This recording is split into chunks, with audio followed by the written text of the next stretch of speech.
Coach, you ran into a great opponent this past Saturday, a ball game in which early on you had trouble getting the offense going. How much of that was Clemson's defense, and how much of that was your guys just trying to figure out where to be and what to do?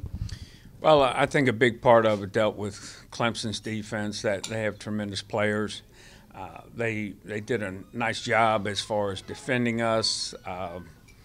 We were slow to get our guys back in line and getting them to understand what was going on.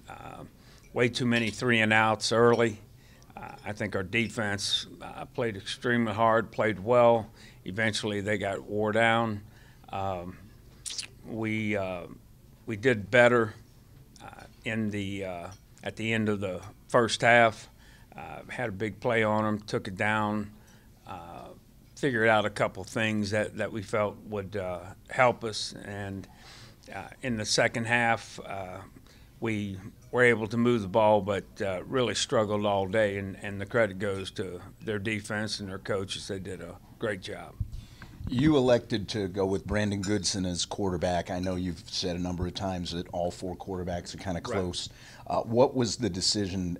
What made you make that decision to bring Brandon on, especially considering the environment, 80,000 fans, things like that? Well, I think the major thing was consistency. What we're looking for is to be a consistent football team. We felt like during camp that he had been the most consistent, and Coach Lang, he made the call, and Brandon came out, and I thought he did a great job. He did the things that he was coached to do, and made some throws. He's a guy that's going to see a lot more play. Evan came in, and Evan did some good things. So, those two had the majority of the reps. Brad Butler, he came in and had some reps and did some good things. So I think for us the whole thing is not only consistency at the quarterback position, but consistency all across the line.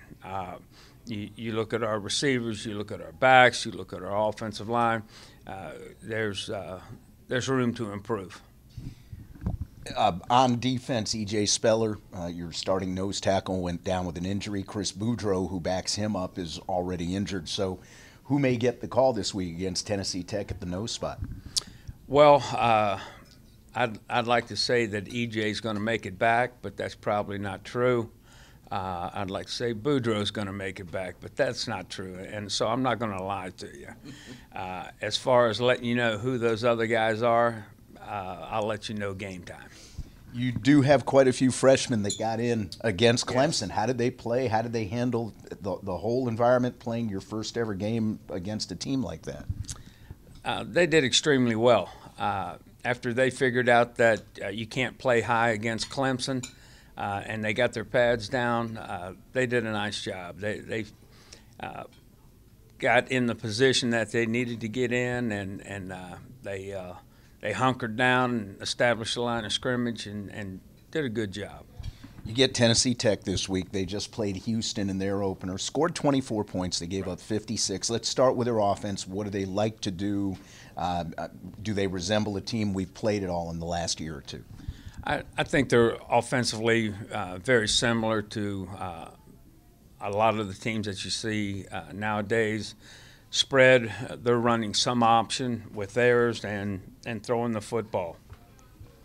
Good players, good offensive line. Their halfback, he's a smaller guy, but he is super, super quick.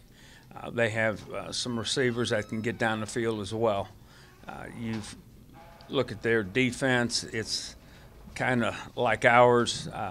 It's an odd front, sometimes what we call 50, and then you had the even front, 8-man front style of play. So we're familiar with the defenses.